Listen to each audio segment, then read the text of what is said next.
if life gives you obstacles, then you need to find a way around. What you've done before, if you can't do that, doesn't mean that you can't do anything. And no fight ever happens the way that you think it's going to happen. If you move well and you move often, then you will move strong. What's up, guys? Thank you for joining me and welcome to the show. I am joined today by an incredible coach who I've had the pleasure of connecting with multiple times before. Pavel Macek, Master SFG Instructor from Czechoslovakia, joins me on the podcast. Pavel is a brilliant coach who studied and mastered multiple areas of strength and performance. I've learned so much from him every time we connect, and today we dove into his training and achievement of Sinister, a specific grueling challenge combining kettlebell swings and get-ups. Pavel broke down his whole training process that he's done for multiple years to achieve this, including his mindset and routines he emphasized to achieve this. This is a true testament to committing to a process and repeating it until the goal is done. It is truly an honor to connect with Pavel again, so we'll get right to it. Thank you so much for joining me. I'll see you on the inside. All right, and we're back. Mr. Macek, thank you so much for joining me. It's been a while. I'm so excited to chat with you again. This is going to be great. Great to see you again, Michael. Looking forward to it. Thank you for your invitation. Absolutely. Yeah, like I said, we've connected a couple different times before. I know the last time on the last podcast, we dove into a bunch of different avenues. We talked about second wind, which was one of the coolest things to go into. And now I know that recently you completed a freaking awesome challenge, which is something I've been working on for many years in the making, as well as you just completed Sinister. So congratulations, my friend. It looked like an absolutely awesome day for you. Thank you, sir. It certainly was. I have to say that I'm happy. Yeah. Well, I know it's, as you mentioned before, I mean, this was something you were working on for quite a while, and it's a challenge, especially in the community that we're in StrongFirst, of it's one of those challenges that, could take a while to do because it is not easy. So when did you first start attempting this challenge? When did you first start training for it? I can't actually remember when I got the idea to go to Sinister. I remember somewhere probably in 2016 after the summer holiday. I was thinking, okay, what kind of program I'm going to do next. There was a lot of traveling involved, so I thought, okay, let's do Simple and Sinister, Pavel's program from his awesome book. We currently have a second edition of that book. So I thought, okay, let's do just a couple of weeks, possibly a couple of months of Simple and Sinister to build up good foundation, and then probably switch to a barbell training, possibly power to the people, deadlifts and bench presses that I wanted to work on, or something else. And I started quite light. My snatch size kettlebell is 24, so I started with 24, 28 kilo, just really light, and got to Simple pretty soon. Obviously, it wasn't that difficult to get to the Simple, and it all went nice and smooth. I could train my combat arts. Apart from strength training, I'm also teaching traditional Chinese martial arts, reality-based self-defense, and MMA classes, right? So my original background are combat arts. And it worked really good with my combat arts training. The recovery was great. I was sleeping well. And my strength was improving, as well as conditioning. So I got to 32 pretty soon, and then I thought, actually, if it works so good, it suits my lifestyle as well. Of course, as a StrongFirst Master Certified Instructor, I'm traveling frequently, teaching certifications, teaching events during the weekend, and I could just come back after the traveling, have maybe 2 or 3 easier sessions, and I was right there where I was before. So everything was working nice and smooth. So I thought, okay, how about I continue for a little bit more time? And here we are at Sinister. At the completion. The road wasn't nice and smooth. There were multiple how to say, obstacles that I have to overcome, which is probably something that makes my story interesting for your listeners. I got injured, not anything related, but I hurt my elbow, so I had a big bump on my elbow, and I had to stop doing get-ups for some time. I tore my MCL due to this stupidity.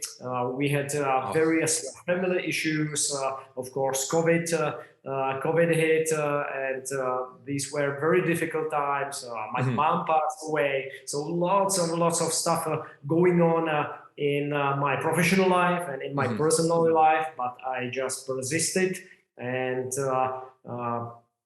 did it. Yeah.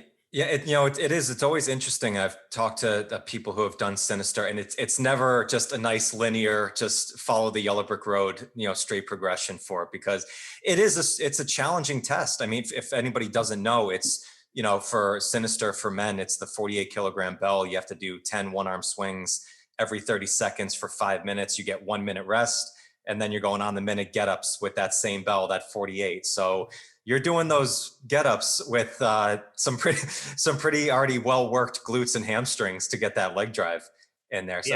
So, after you completed Simple, and you said it was pretty simple, quote unquote, pretty simple to finish that, were you following a specific plan? Like, did you go right to a 36 or 40 and just kind of keep building the progression from there? I went to 40 kilo pretty smoothly. I have an article on StrongFirst website, on StrongFirst blog, which is called Solid, from Simple and Sinister. I can't remember the right title. Solid from Simple to Sinister, something like that. So I got to 40 pretty smoothly. And I did a time test, and still recovery great. I was training almost daily. I would say at least 4 times a week, so everything went nice and smooth. And 40, I thought, hell, I'm just in between. Solid, in between Simple and Sinister. That's the title. Solid, in between Simple and Sinister. We are discussing with a couple of my colleagues at one of the StrongFirst event. I thought, okay, Simple, Sinister, it all starts with S, like StrongFirst, right? So how should we call the intermediate goal in between Simple and Sinister? Strong, and I believe it was Fabio or Brett or some of my colleagues. He said, 40, it's not strong, but it's pretty solid. So I thought, okay, it's solid. Let's go. There it is. Let's make it solid. So I did it. I did the solid. I did it with 40 kilo, and I thought, hell, it is just in between Simple and Sinister, and it went pretty smooth. So how about I continue, right? So that's what I did. But of course, I hit a certain obstacle. It wasn't that nice and smooth as before. Yeah. So I had to adjust my program a little bit. I had to adjust the training frequency, and actually I wrote a program that brought me very smoothly from solid, from 40 kilo to 48 kilo. Okay. Yeah, I remember when I was training it for Sinister in the last block, I was able to hit solid relatively quickly. Like it was a challenge, and it was definitely a test that I was going to, but it's still like that jump from the 40 to the 48, like the 32 to the 40 jump is a jump, but it's not that 40 to 48. That is a brutal killer from there. So how did your training change after you did solid, and what were you doing to really work and get up to the 48? I had to cut the training frequency, and also I was thinking, okay, Simple and Sinister follows a so-called step progression. So very straightforward way. You always adding a heavier weight, maybe every 2 weeks, every 3 weeks, every 4 weeks. So you solidify your gains, and then you add a little bit more. And it worked pretty good, but for the listeners, the important thing to know is that I'm a lightweight. So I completed the Sinister at the body weight 68.7 kilos, I believe. I went right after the challenge. I went to my other gym, took out the scale because I wanted to know my body weight, right? Yeah, So that's one of the most impressive things that I saw. I was like, this is under 150 pounds. So you're going over, 2/3 body weight with all swings plus the get-ups afterwards. That's just relative strength on that. That's just an absolutely crazy feat. So I was thinking, okay, how about use some of our core principles to make the simple program a little more refined to use some other principles that we commonly use as StrongFirst. So one of them is volume variability and intensity variability. So that's what I exactly did. And I wrote a program from solid to sinister, which I'll publish at StrongFirst website. All of my students, all of my friends who use the program, they went really smoothly from 40 kilo to 48 kilo without any speed bumps. So very smoothly. In a nutshell, you are always using 2 pairs of kettlebell in the training. So your main, let's say, if you get to 40 kilo and you can do quite comfortably 100 swings with 40 kilo and 10 get-ups with 40 kilo, your main training weights will be 32 and 40. So that's 1 pair. The other one, actually, you start even lighter. So it will be 28 and 36. That's 1 pair. It's always 8 kilo apart. Another StrongFirst principle called delta 20. So there should be at least 20% difference. So 28 and 36. Then the second pair is 32 and 40. And the third pair is 36 and 44. So remember the gentlemen, and of course I have the program as well as for ladies. So the gentlemen already finished all the swings and the get-ups with 40. So now the next challenge is 44, the next weight, right? But I have made 3 different pairs of weight. So 28, 32, 28, 36, 32, 40, and then 36 and 44. Gotcha. And every single day I was using different weights and also different repetitions. So some days it was, let's say, 60 swings, the other day 80 swings, other day 100 swings total, and the other day 120 swings total. The volume and the pair and the intensity was always decided by dice roll. So it was jumping up and down quite a lot, but in the long term, I was progressing very smoothly. Again, the recovery was great, so I got to 48 pretty smoothly. Oh, wow. Okay. So you're using the dice roll, really like that organized variability of getting in. So the different jumps of the bells, was that more to just make sure that you were always, was it just the waving load, or was it just to make sure that you were always maintaining that good power, like through the swings? Like, what was the big reason? Both. Waving the load, having light days, medium days, heavy days, having less reps, having more reps. So the variability of intensity and the variability of volume, that's basically, that was the secret of the success of the program, because every day was different. I couldn't repeat the program. You don't repeat the same weights next session or the same same volume as well. So the intensity, the pairs of the bells used were always different every day, every training day, and the same goes for intensity. So same principle was used for the get-ups, but there were different rep ranges, either 6 total get-ups or 8 or 10 or 12. So way less, little bit less, just like what's the standard and simple and sinister, or a little bit more. Right. So you mentioned some of the obstacles that you went through. I mean, obviously, the world of the last couple of years has been a bit chaotic, and with your teaching, all the work that you have to do personally. But then you also mentioned the things with the elbow as well. When you were making that jump and really getting up to the 48, was it more of a conditioning challenge for you, or was it more just maintaining the strength through? That was a bigger obstacle. Was there one that was a little bit more challenging to get to that level where you were ready to achieve the test? I'll first deal with the injury, and then I'll ask the other question. It was one hell of a month because I injured my elbow, roll on a hard floor, and they had to take the fluid with the syringe like 8 times, something. So anytime I just leaned, there was no pain. Range of motion was perfect. So basically, kind of annoying injury, right? I could move my elbow, but anytime I just leaned, maybe just on the table, then it the fluid got in the elbow again, and they had to take it out like 8 times probably.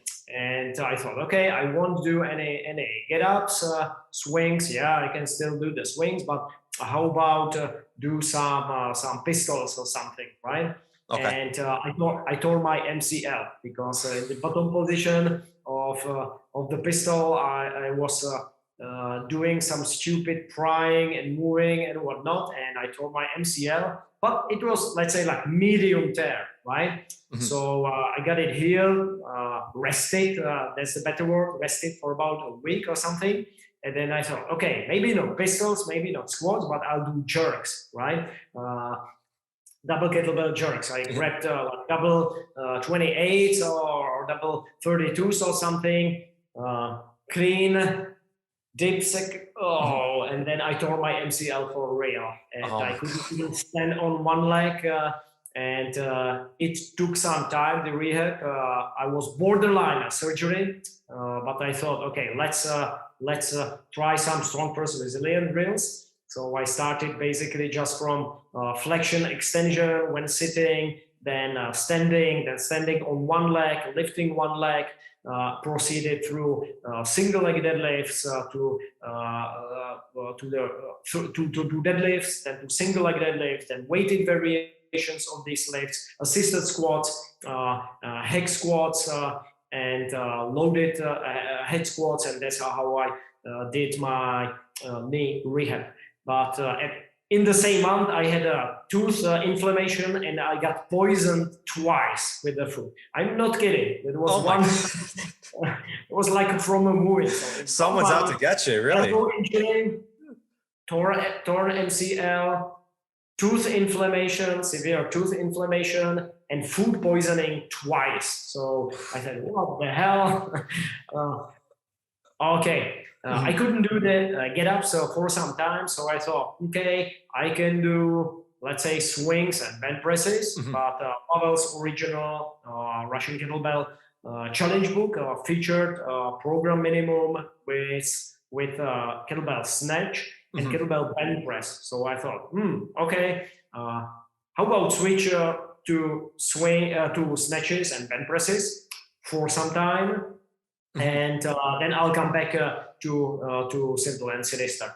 And that's actually what I did. So I trained snatches and bench presses, and again, use the injury as the opportunity to improve my skills and my strength in the snatch and in the bench press. I was snatching very comfortably 32, 36. I was doing very comfortable bench presses with 40, 44 kilo. And when picking for the program, I did left and right bench press with 48. And on my right side, I did bench press with 56 kilo. All that, wow. At that time, body weight about 66, 67 kilos, something like that. Wow. It is always interesting with knee injuries with kettlebell work, because it is one of the best modalities if you do have an injury to a ligament, because it doesn't put a lot of strain on your joints. We're not putting a lot of pounding on it. So it is, I've worked with quite a few people who have had knee injuries before who can still do hinge patterns, get into some light swings, or even like a snatch, type work. So it is always interesting, like going through challenges like this of trying to achieve something. These things just, inevitably happen. And, you know, it could be a very, very why me type time. All this stuff happened to you in 1 month, but it's like, all right, what's the workaround that we can do? And you can still build. Exactly.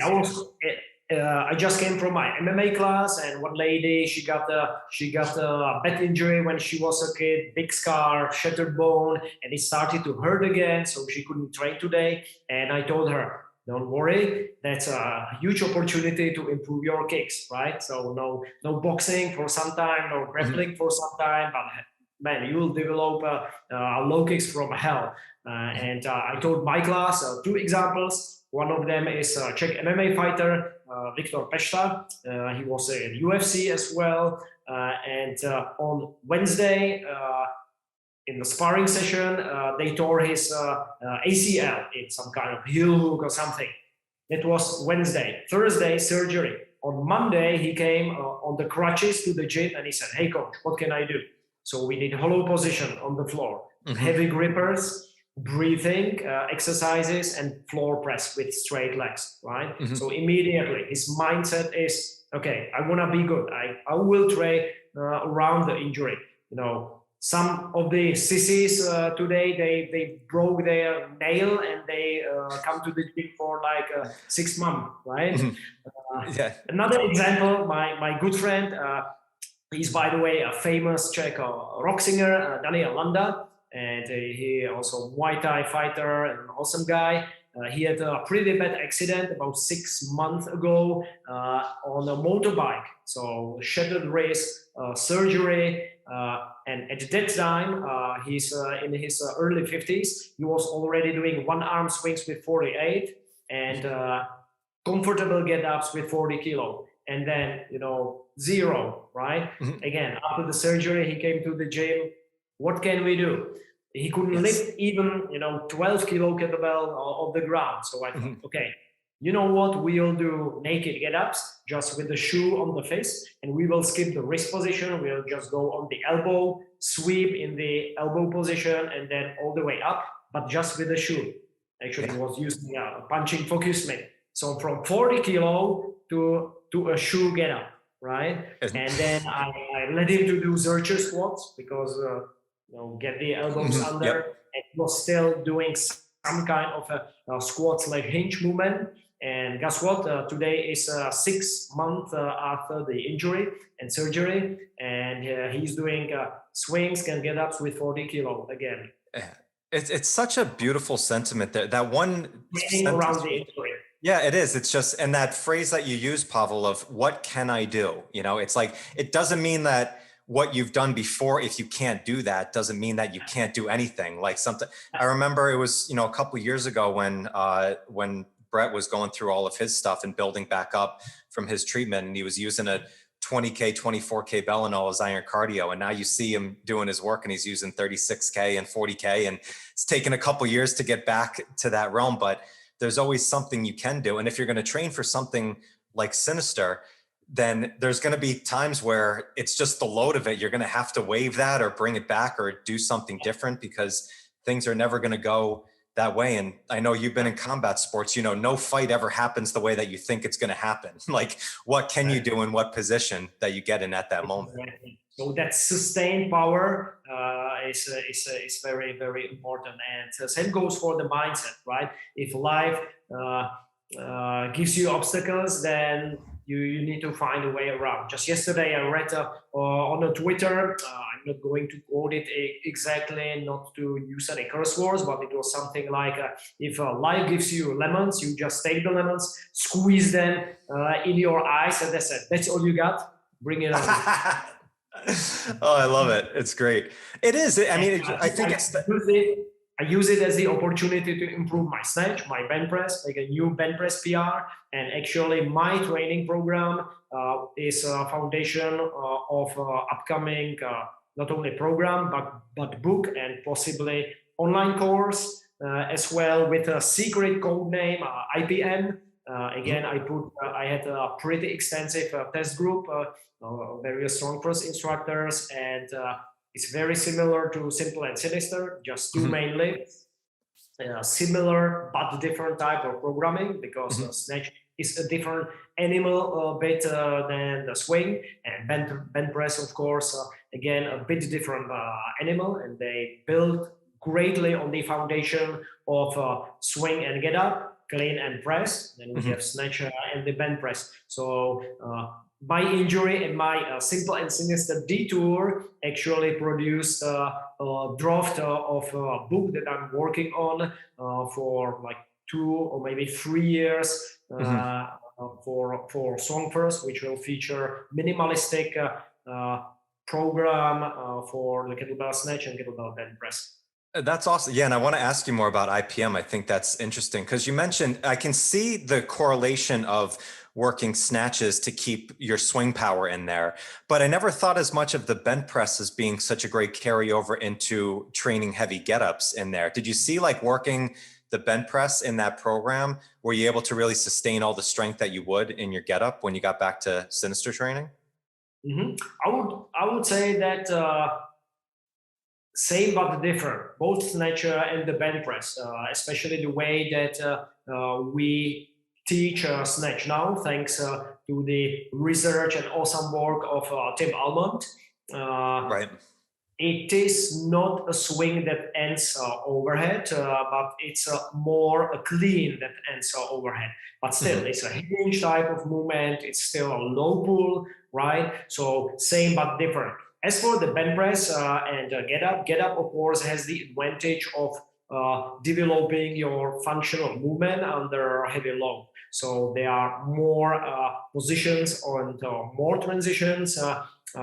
Some of the things that are usually skipped in the get up, I would say, is hip mobility. I would say it's not only just shoulder mobility, stability, T-spine mobility, but also hip mobility. That's the reason why many ladies have such an awesome results with the get up. We have Jackie Vasquez doing get ups with 40 kilo. It's impressive. And of course, she just recently made a Guinness World Record in consecutive get up, right? Unbelievable. So unbelievable. So ladies move generally better than the men. So that's the reason why, for example, my friend Daniel, that I mentioned before, was able to come back to heavy get-ups pretty soon because he was keeping the movement pattern of the get-ups. So if you move well and you move often, then you will move strong. But with that being said, of course, the bench press is a great carryover, probably because of the midsection strength that you will develop all the sides and obliques and generally the whole midsection. This is my pet lift. This is my most favorite lift ever. When I saw Pavel's Russian Kettlebell Challenge book, just flipped to the book, saw the bench press, read about the bench press, and I said, man, I want to do this. I want to learn this. I have to learn it. So my next goal is a bodyweight bench press. That's something that I'll be working on when I come back from my travel. Oh, that's awesome. I remember last time I spoke with Sven, we were talking about that because he was in love with the bench press at the same time. And I've had such a love-hate relationship with the bench press because when you really get that perfect position in a bench press and you get that midsection under, it is such a good feeling of it. Like it's just everything connects so well.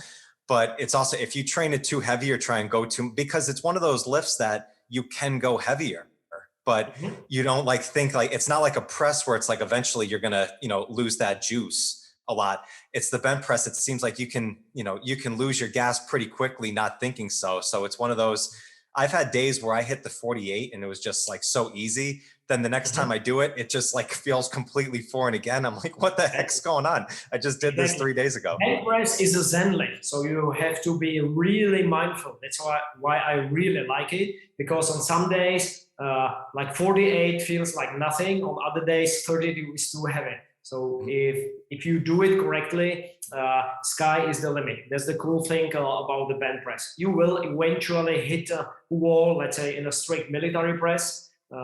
It's just physics, but in the bench press, really the sky is the limit. The world record by Arthur Saxon is something around 160 kilo, right? So I think we got a homework to do. Yeah, you can always get better at that. Yes. So going back into your Sinister work, like was there like a peaking phase that you did? Was there a time when you're like, all right, now I can really make a push for this? And was it a period of time that you? I'll still take a one step back, because I got pretty smoothly to 48, but I was tired. The recovery wasn't that great. I was still training 4 times a week, and the recovery wasn't great. I was tired. I was sore. I could still do it, right? But I was sore. So on my way from 40 to 48, I have reduced the weight, I believe, like 2 times. So back to, let's say, 36 and 44, and then I came back to 48. Also, I reduced my training frequency to 3 times a week, and then the recovery was again pretty good, and I was improving. I was working on. For some reason, the swings were easier for me. I remember I could swing the beast one arm pretty comfortably in about couple of months. So that was pretty easy. Of course, the intensity, then the shortening the rest periods, that's another issue. I'll come back to it. But for some reason, the get up with 48 when I was lifting was pretty difficult for me. I did my first get up with 48 by mistake. I thought it's 44. I got it. I said, what the hell? It's a bit heavier than usually, but okay, I can do it. So I did it on one side, and then I said, oh, this is really 48? Yeah, it's 48. I did the other side, and then I could do it. It was more I would say mind barrier than a strength barrier. When I was a kid, I had a hip inflammation in my right hip, and then multiple injuries on my right ankle. So for some reason, on my stronger side, my right side, it was more difficult to get up for some reason. And the kettlebell. What was the most difficult part? Was it the roll, or was it just the roll to elbow? Yeah. The roll to elbow. Once I can get through that, I was able to do everything. So again, the body weight and the kettlebell weight ratio was also an issue. So I have to really experiment. And I think I figured out some pretty cool tricks that, of course, I'll share in the article when and if I finish it about my Sinister journey. So I got to 48, and I could do the timeless Sinister every single day, and it wasn't difficult, which means no time limit. And I thought, okay, I could start peak for the test, and I did a peaking protocol. I adopted one of the snatch peaking protocols, which was pretty demanding. I was able to do, if I remember correctly, like 44 one-arm swings non-stop with the beast, both left and right. And I was getting ready for the peaking. And I would say I was pretty ready, and so I did the test, and I failed. For some reason, I don't know why. It might be possibly it was already during the COVID times. Maybe I got some mild COVID infection. I don't know, but I was huffing and puffing after the swings, and after 1 minute rest, I just wasn't ready for the get-ups, and I was worried that I would fail. And I was lying on the floor for 10, 15 minutes, all the heartbeat, and I was really out of breath. And never happened before, even during the peaking. So I don't know. Maybe it just wasn't my day. Maybe I was COVID positive. I have no idea. Right. Okay. So you just did you even attempt the get-ups at that time, or was it like no, you just knew this wasn't even working? Rolled over, then rolled, and I said, no, I'm not gonna do it. I'll do injured, and I also wasn't happy with my swing performance. Later on, when I checked on the video, then I thought, no, this is not the standard that I want to keep. So took a bit rest and came back to the drawing board and started to practice again. I did the timed swings in 5 minutes, probably 20-30 times. Okay. I did the 10 get-ups in 10 minutes. Very often, same thing, about 20. The difference was the 1 minute rest in between. Yeah. Mm-hmm. Right? So I could do the swings. I could take a little bit more rest, and I could do the get-ups, right? Mm-hmm. But with 1 minute and a little bit more, right? You finish your swings in about, let's say, 17 seconds. So you still got 13 seconds and 1 minute. I wasn't confident that I could do it, and I was afraid, of course, that I would lose the belt. But if you hit a wall, and if you are coaching yourself, as I believe Dan John says, if you are your own coach, you have an idiot for a coach. It is. I think you might have stole that from the. I think it's like if a doctor treats himself, he has an idiot for a patient. Kind of same type of thing from there. So when you from the time you failed to then this time that you completed it, how long of a time span was that? I have to check my notes. I can't remember, but it was some time, at least a couple of months. Yeah, I think it's such a really good lesson that you put there, Pavel, because so many people, like, you go after a test like this, and if you fail the first time, just immediately get into our head like, oh, I'm just going to try again next week, and you just keep trying to do the test. But you went back and it's like, all right, let's go back to the drawing board and really make this as enjoyable and comfortable as possible, you know. And I've talked with people who are going into like their first SFG1 of like, what are the things to do? It's like, over prepare as much as possible. You can just enjoy the process of it. Like, so you don't have to go in there and freak out. And it seems like you really kind of made the same approach, that by the time you're ready to do this again, it was as enjoyable as possible. That's actually the thing that I was doing. I was just lifting, right? I was enjoying every single session, doing my swings, doing the get-ups, training with a really good group of buddies. I believe lifting is a team sport, so it's always more fun, to train with your buddies. And I was just enjoying my swings and the get-ups. Occasionally, I was having a harder session, but I would say I fall in the trap of too comfortable, right? And I was lazy to do the peaking and lazy to attempt the test. But as I said, I asked my great friends and great teachers for peaking protocol that we were discussing in an email communication. And Brett sent me very simple peaking protocol.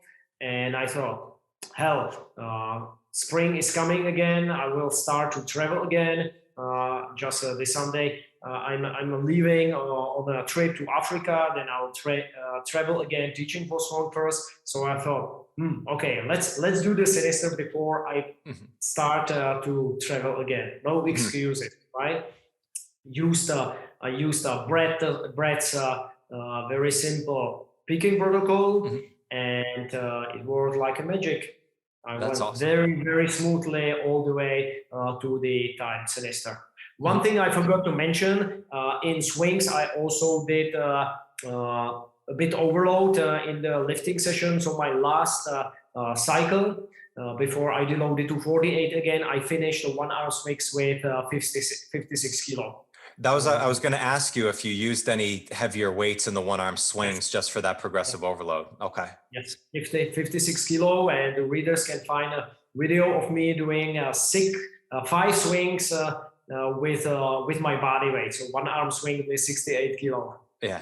Well, it's, I remember, years ago when Chris, my former partner, when he did Sinister and kind of went a similar route, he did it one day and failed the first time. I think he got maybe a get up or two in, and then just had no leg drive, and then kind of went back to the drawing board and did the same thing, started really working with the 56K bell and really getting comfortable swinging that one hand. So it makes that 48 lighter. And I think Brett coined that phrase. It's like, if the heaviest weight you use is for the test, then it's always going to be the heaviest weight that you use. So to get We are comfortable with them.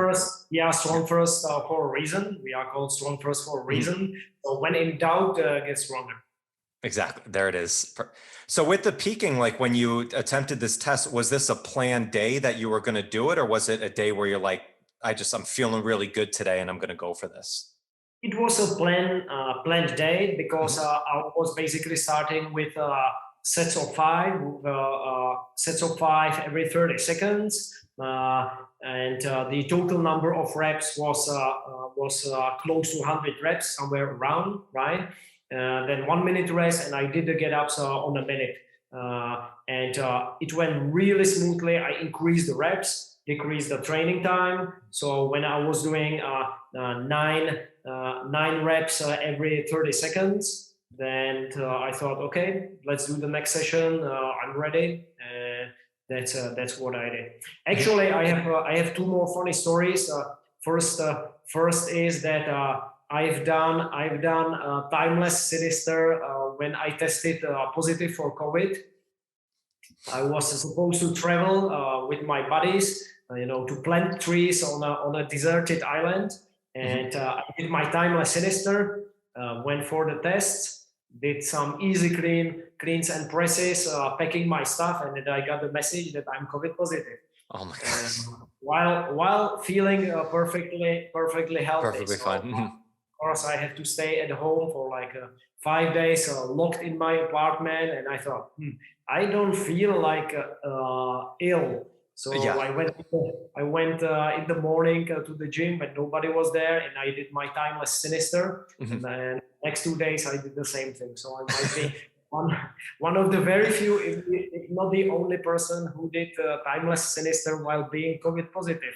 Oh wow! So that's one funny story. The other one, I actually did the 9 reps on the minute, and I was supposed to do it next training session, the time test. But because of traveling to Africa, I went to get some other shots for other diseases, and the doctor didn't recommend it a strenuous physical activity. I felt pretty good, but it was swollen, right? Some black calf. I don't know what the disease is. So I said, okay, you know what, or better wait, and I did it next week. It's so interesting that you did timeless, like you said, like over 30 times of doing this. And I think it's such a great testament of more than I have done timeless way more than 30 times. Yeah. And even with heavier swings with this 6 kilometers. Yeah, it's in a time where there's a million different 6-week and 12-week plans of doing all this stuff. I mean, this is a goal that's years in the making of doing this and practicing the same thing over and over again. But then you see the results of what can happen where 150 pounds using 106K bell and doing one of the toughest challenges that you can do at this time. It just shows that you keep repeating it over and over and get comfortable with that feeling. Then strength comes. Our teacher, Pavel Tsatsouline, he wrote in the end of the Simple and Sinister book, repeat until strong. So that's what I did. Yeah, just over and over again. Exactly. Yeah. And from just the videos that I saw from you too, I mean, just super powerful swings of going in as well. When you were in that and you were doing the test, did you know, like right off the bat after swings of like, okay, yeah, I got this. I'm feeling really good. It wasn't that bad. I mean, it was challenging, of course, but you know what? As you know, I'm a student of Stoic philosophy, and we have a certain method which is called something like disclaimer, or better say, it's like this: you are working hard for something, then you do it, but you accept that it may end up like this or like that, right? Exactly. Reservation, that's the word, with reservation, right? So I was there was no stress. I was just thinking, okay, let's do it. And if I do it, cool. If I don't do it, okay, I'll do it some other time. So I wasn't stressed. I did the swings. It got, of course, challenging. I used the breathing methods that I learned from Pavel at second wind, which were, I would say, one of the most important parts of my Simple and Sinister journey. I did the swings. It wasn't comfy, but it wasn't that hard either. So once I got through the first get-ups, I knew that it's not that bad. Of course, let's say around fourth get-up, I started to get tired, and my forearms got swollen and tight. But I just persisted, shoot the video, uploaded the video, and no expectations. So if I get an email from Brett, apology, it's not up to the standard, then no hard feelings. I would just recover and then go for it again. Yeah, exactly. Because I already did it, I knew that next time I could do it better. Exactly. Yeah. And it's not a matter of if, it's just a matter of when, when it's there and you do it. It's such a beautiful way to train with the no expectations of it. And, I always, said it's like, it's a 16-minute test, and you say, okay, well, whether I do this or not, 16 minutes is going to go by. So it's like, I'm just going to give my best possible effort. And if I do that, then there's no reservations. I didn't leave anything in the tank, and you just put it out, from there. And whatever comes from it, comes from it. But it's like, it's such interesting things to see these challenges, because it's just something that, like, it's a challenging based test, but if you just keep repeating it over and over again and you just build it, eventually you're going to break through those walls. And, something like this, you will come up with injuries. You'll come up with plateaus at the side where it feels like it's not progressing as much, but you just keep working at it. And eventually you push through that boundary again, and then you finish it and you're on to the next thing. So now it's snatching and bed pressing. You know what? I'm not competitive type of person. So I'm not motivated by, like having a challenge and meeting the challenge or win a competition or something. When I got promoted as a team leader, I was happy. I was working hard, and I thought, you know what? You kind of deserve it. So I was happy, I have to admit. When I got promoted to a senior, I thought, you didn't deserve it. It was too early. You are still the new kid on the block. And same thing when I was promoted to the master. Right? I thought that was too early. I was happy when I finished Sinister, I have to admit, but not like celebrating in champagne. No, internally I was happy because I met my goal. It wasn't completing Sinister, but Pavel wrote, repeat until strong, and that's what I did. I was when I was a kid, I was small, asthmatic kid with good grades in languages and history and stuff, but F in physical education. So I was sick and frail kid, and I thought, hell no, I don't want to stay like that. I want to be like my heroes, like Bruce Lee and Jackie Chan and the guys from the Kung Fu movies. So I started to train martial art, and it was my first turning point. Then second was meeting Pavel's teaching, StrongFirst, and StrongFirst methodology and StrongFirst system. So I am 100% product of the system, from a small, frail kid, lightweight guy, non-athletic person, then all the way to Sinister. So this is something that I'm always telling my students. If somebody is gifted, has all the genes, and to be good at a certain activity, then of course with training he will reach the goal. But whenever there is a method that will get way below average guy, way above average, that I'm listening. Martial arts, strength training, or anything else, and StrongFirst delivers 100%. So anybody can get so much stronger. It doesn't matter if it is a young kid, if it is a lady, if it is a senior guy, previous injuries, whatever. Anybody can get so much better with very simple program, while maintaining and improving his or her health, long-term progress until very, very old age. So I truly believe that we got something special at StrongFirst.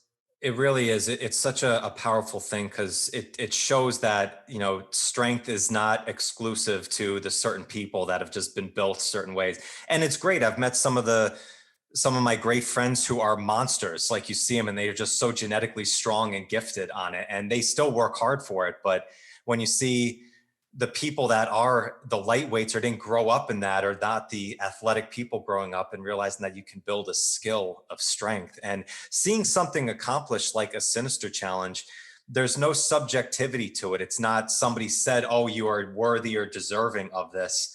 As you said, it's like, you know, like, no, I completed this, and it's an objective thing. Like, you have to put in the work. Like, the only way in order to achieve something like this is to put in the work, just day in and day out. And that's why I think the physical side of strength, and I talk a lot in this podcast about the mental side and the spiritual side of strength, and I think those are so powerful. But when you have those physical attributes and you put that to the test, like, and you see it in your face of like, yeah, the fruits of my labor right here, I just completed this. It's just an absolutely awesome thing. And I know you've been working on this so long. So to see that you completed this, you know, a couple of weeks ago, I was just so pumped for you just to see this. And it's just awesome to hear your journey about it. You can see, just keep working on the skills and just repeat until strong, and amazing things are going to happen. We have how to say, evidence of my journey, because I run a blog on StrongFirst forum, training log, which is called Repeat Until Strong. So it's all there. It's all there. Oh, perfect. So if readers are interested to go through 100 pages and possibly thousands of posts, I believe it is the most visited training log at StrongFirst. I believe it has over 300,000 reads right now. Wow. So all my journey is there. Oh, that's amazing. That's awesome. It's so great that you do that. It's like, I know you, Brett, you guys are so good at putting all of the work that you're doing in there and just showing that. You know why? Because you got to practice what you preach. Because then I have to do it. I have a trick. If I want to get good at something, which I know that I need to work on, I first do my research, I learn it all properly, and then I post it in my training log on the social media. Hey guys, this is what I'll be doing. And then I have to do it, right? There's no excuses. For example, this month, I thought, my deep squat needs some work. My right ankle is tight, my hips are tight. So how about to improve the squat? So I announced a 30-30 squat challenge promoted by Ido Portal every day, 30 minutes total. For 30 days in the deep squat, and that's what I'm doing, right? So same thing goes with my. So you're holding a deep squat position for 30 minutes. Yes. Okay. Yes. You can divide it in as many sessions as you like, but total, whenever you are waiting on a bus, you just sit down, start the clock, and you have to have 30 minutes total per day in 30 days, right? Same thing goes with the cold exposure. Same thing goes to the fasting. So I write article about it. I post an article. I say that I'll do it, and then I have to do it, right? So this is how to keep myself accountable. Oh, I think I have to jump in on your challenge there. I'll put it out there right now. I'm going to be a part of the accountability on here. Check out my Instagram for the rules. I already have a couple of posts, and people are tagging the squat challenge. So I'm reposting the guys who joined the challenge, and we'll see in 30 days. Oh, it's awesome. So Pavel, it's been so great reconnecting with you. I'm so pumped for it. It's been awesome talking Sinister with you. And I know every time I get a chance to speak with you, I learn so much because you're such a student of the game and you're just working on this every day. So I really appreciate everything that you're doing, and really excited to connect again. I really appreciate your time. Thank you, sir. I would add one thing for the listeners. check out Pavel's book, Simple and Sinister, the second edition. Check out strongfirst.com and the info about Sinister. There is a huge list of ladies and gentlemen who have completed the challenge. So all of them, they have been working hard. They have accomplished something really worthy. And in our opinion, anybody who lifts, anybody who trains, anybody who is interested in health and strength should do the Simple and Sinister program and meet at least the timeless Simple. If you have the timeless Simple, then you have such a great foundation for anything else that you want to do. Your martial arts training, your riding a bicycle, soccer game, golf, you name it. It's an excellent foundational program, and then you will be ready for anything. One of my other friends, he's a writer and movie director. He just started recently, and he's doing his get-ups and swings with 24 right now. So basically just the snatch size weight. And he said, man, I'm so impressed. He's riding a bicycle with his wife quite often. And he said, there's a steep hill and I can just, blitz up. And I'm so impressed about the transfer, right? And if you look at it like swings and get up, how the hell is there any transfer to riding a bicycle, steep hill? But that's what we call the what the hell effect. So for your listeners, do your swings and get ups, do your prying goblet squats, and your striking will get better. Your running, your whatever game you play. It's such a great thing. So we have to thank to Pavel for putting this together. 100%. I totally concur. And, I think it's set up in a system too, that virtually anybody with the right time and just the work of it can complete Simple and really get that down and work there. You want to go to Sinister, it's going to be another journey of getting there, but to get to Simple and you don't have to, it's not for everybody, right? It's just for crazy guys like me. Timeless, simple, anybody. Exactly. Everybody. And you will be a different person when you do the timeless, simple. Yeah, absolutely. Absolutely. So, well, Pavel, thank you so much. I'm so excited to see all the progress that you're making with the new program, with the snatch and the bench press. I'm sure we'll connect again really soon and we'll keep jamming on this, but thank you so much, man. I really appreciate it. Thank you for the invitation. My cats say hello and hopefully I'll talk to you soon. Awesome. Listeners, thank you so much. If you want to check out more of Pavel's work, you know where to do so. I'll catch you on the next one. Bye, guys. Thank you so much for joining me today. If you like the show, please give it a 5-star review, give it a thumbs up, all that good stuff. And if you want to get the inside scoop on all new episodes coming up, behind the scenes insights and free training resources, then you can join the Strength Connection private Facebook group now.